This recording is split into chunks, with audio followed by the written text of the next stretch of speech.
Good morning students. இன்னைக்கு நம்ம பார்க்க போறது extractive metal allergy of copper. ஏற்கனவே வந்து ores பார்த்தோம். metal allergy னா என்னன்னு பார்த்தோம். terminology பார்த்தோம். அதுக்கப்புறம் extractive metal allergy of aluminum பார்த்துட்டோம். இன்னைக்கு நம்ம பார்க்க போறது காப்பரோட extractive method. இந்த சேனலை சப்ஸ்கிரைப் பண்ணுங்க, உங்க ஃப்ரெண்ட்ஸ்க்கு ஷேர் பண்ணுங்க, கமெண்ட் பண்ணுங்க. Just occurrence. இது வந்து என்ன சொல்றாங்க, it was named as cuprum by Romans. ரோமனால இதை வந்து காப்பர் வந்து என்ன சொல்றாங்க, குப்ரம்ன்றாங்க. It got from the island of Cyprus. ஐலாண்ட்ல வந்து இது வந்து கிடைச்சிச்சு. காப்பர் வந்து நேட்டிவ் ஸ்டேட்டாவும் இருக்கலாம், ஃப்ரீ ஸ்டேட்டாவும் இருக்கும், இல்லைன்னா கம்பைன் ஸ்டேட். ஃப்ரீ ஸ்டேட்னா தனியா இருக்கிறது, கம்பைன்ஸ்னா ஏதோ ஒரு மெட்டலோட சேர்ந்து இருக்கிறத கம்பைன் ஸ்டேட் அப்படின்னு சொல்லுவாங்க. ஓர் வந்து சொல்றாங்க காப்பர் பைரைட் CuFeS2, குப்ரைட்டா ruby copper Cu2O, copper glance வந்து Cu2. S, chief ore copper. காப்பர்லயே சீஃப் ஓர் என்ன சொல்றாங்க, காப்பர் பைரைட். இது வந்து 76% வந்து வேர்ல்ட்ல வந்து ப்ரொடக்ஷன் ஆகும். இப்போ வந்து காப்பர் பைரைட்ல இருந்து காப்பர் வந்து எப்படி எக்ஸ்ட்ராக்ட் பண்றதை நம்ம பார்க்க போறோம். ஃபர்ஸ்ட் வந்து ஓரை வந்து கான்சென்ட்ரேஷன் ஆஃப் ஓர். கான்சென்ட்ரேஷனா நம்ம ஏற்கனவே பார்த்துருக்கோம், செப்பரேஷன் சொன்னோம். ஓகேவா, இதை வந்து செப்பரேட் பண்றோம். ஓரை வந்து க்ரஷ் பண்றோம். க்ரஷ்னா என்னது, தூளாக்கி அதை வந்து எந்த ப்ராசஸ்ல வந்து செப்பரேட் பண்றாங்கன்னா ஃப்ரோத் ஃப்ளோட்டேஷன் ப்ராசஸ்ல செப்பரேட் பண்றாங்க. நெக்ஸ்ட் வந்து ரோஸ்டிங்கா. ரோஸ்டிங்னா சூட்ல வந்து வதக்குறது. ஓகேவா, அந்த ரோஸ்டிங் ப்ராசஸ்ல இருக்கும்போது ரோஸ்டட் பண்ணும்போது ஏர் மூலயமா அது வந்து எக்ஸஸ் ஆயிருது. ஓகேவா, ரோஸ்டிங் ப்ராசஸ்ல இருக்கும்போது மாய்ஸ்சரும் வாலட்டைல் இம்பியூரிட்டிஸா, ஈரப்பதமும் வாலட்டைல் இம்பியூரிட்டிஸ்னா, வாலட்டைல்னா ஈஸியாக எவாப்ரேட் ஆகுது, அதோட சேர்ந்த இம்பியூரிட்டிஸ் வந்து ரிமூவ் ஆயிருது. அதுக்கப்புறம் சல்ஃபர், பாஸ்பரஸ், அர்சனிக், ஆன்டிமனி வந்து ஆக்சைடோட சேர்ந்து ரிமூவ் ஆயிருது. காப்பர் பைரைட் வந்து எதோட கன்வெர்ட் ஆகுது, சல்ஃபைட் ஆஃப் காப்பரும் அயனும் தனியா வந்து கன்வெர்ட் ஆகுது. அதுதான் அந்த ப்ராசஸ், ரோஸ்டிங் ப்ராசஸ். ஸ்மெல்டிங்னா என்ன சொல்றாங்கன்னா, ரோஸ்டட் ஓர், அந்த எடுத்த அந்த ரோஸ்டட் ஓரை பவுடர் கோக்கோட சேர்க்குறோம். சரியா, பவுடர் கோக்கும் சாண்டும் சேர்க்கும் போது அது வந்து எதுல ஹீட் பண்றாங்கன்னா, பிளாஸ்ட் ஃபர்னன்ஸ்னு சொல்லுவாங்க. அது வந்து அடுப்புன்னு சொல்லுவாங்க. ஓகேவா, அது வந்து ஹீட் பண்ணும்போது நம்மளுக்கு எப்படி கிடைக்குது, டு அப்டைன் மேட். மேட்னா மிக்சர்னு சொல்லுவாங்க. Cu2Sம் FeS. ஓகேவா, அதுக்கப்புறம் ஸ்லாகா ஃபார்ம் ஆகுது. ரெண்டும் சேர்ந்து ஃபார்ம் ஆகுது. அந்த ஸ்லாக் வந்து வேஸ்டோட ரிமூவ் ஆயிருது. இதுதான் வந்து ஸ்மெல்டிங் ப்ராசஸ். பெசமரைசேஷனா மால்ட் அண்ட் மேட். ஓகேவா, மால்ட்னா உருக்குன அந்த மேட்டை, உருக்குன மேட்ல வந்து என்னென்ன இருக்கு, Cu2Sம் FeS. அதை வந்து பெசமர் கன்வெர்ட்டர்ல கன்வெர்ட் பண்ணும்போது பிளிஸ்டர் காப்பரா நம்மளுக்கு கிடைக்குது. ஃபெரஸ் சல்ஃபைடு வந்து எதுல இருந்து இது பண்றாங்கன்னா, மேட்ல இருந்து ஃபெரஸ் சல்ஃபைடு எடுக்கிறாங்க. இதை அந்த மேட்ல இருந்து ஆக்சிடைஸ் பண்ணி ஃபெரஸ் ஆக்சைடா கன்வெர்ட் ஆகுது. அதுதான் என்ன சொல்றாங்க, ஃபெரஸ் சல்ஃபைடு. அது வந்து ஸ்லாகோட ரிமூவ் ஆகுது, சிலிக்காவா தனியா நம்மளுக்கு வந்துருது.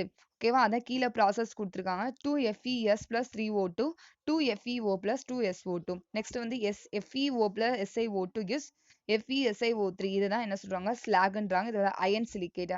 நெக்ஸ்ட் வந்து காப்பர், இது வந்து ஸ்லாக். ஓகேவா, அயன் சிலிகேட் வந்து எப்படி செப்பரேட் ஆகிறதா சொல்லியிருக்காங்க. நெக்ஸ்ட் வந்து பிளிஸ்டர் காப்பரை வந்து செப்பரேட் பண்ற ப்ராசஸ் தான் கீழே கொடுத்துருக்காங்க.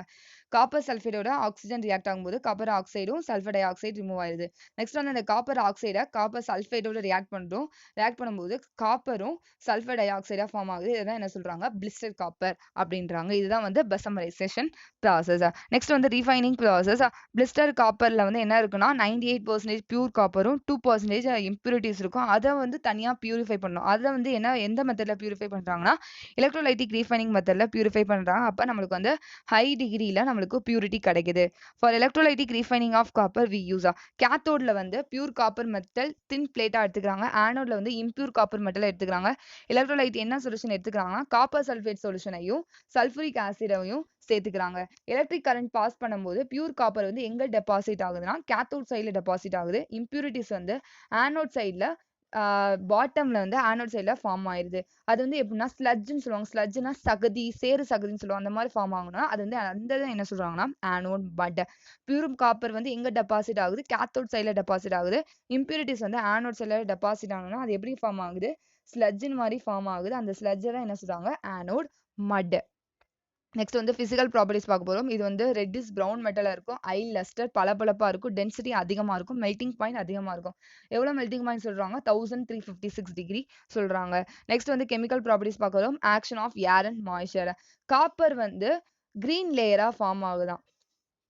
எப்படி ஃபார்ம் ஆகுதுன்னா, காப்பர் வந்து கிரீன் லேயரா கவர் ஆயிடுது. எப்படின்னா காப்பர் கார்பனேட் பிரசன்ட் ஆயிருக்கு. காப்பர் கார்பனேட் வந்து சேர்ந்தோன்னா கிரீன் லேயரா ஃபார்ம் ஆயிடுது. எப்படின்னா கார்பன் டை ஆக்சைடும் மாய்ஸ்சரும் சேர்ந்து அது வந்து கிரீன் லேயரா ஃபார்ம் ஆயிடுது காப்பர்.